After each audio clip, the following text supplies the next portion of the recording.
Mas na hora de pegar uma faca e enfiar 18 vezes no peito de uma menina, conta de 1 até 18. Conta. 1, 2, 3. Vai dando, vai imaginando você apunhalar 18 vezes o peito de alguém nesse E sentido. aqui, a gente tem os punhalados. Ela tomou.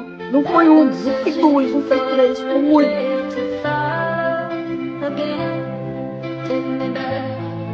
É muito para além daquela pessoa. Você vai matar tudo que aquela pessoa poderia ter feito em vida e que não fez. Os filhos dela, são os netos que eu não tive. Eu vou sempre lutar. A memória dela não vai ser esquecida, ela não vai ser apagada. Eu não vou admitir absurdos. Porque eu acho que eu estou fazendo agora, de repente a próxima novela é outra, entendeu? Eu adoro receber elogios e eu sei que vão vir por aí também.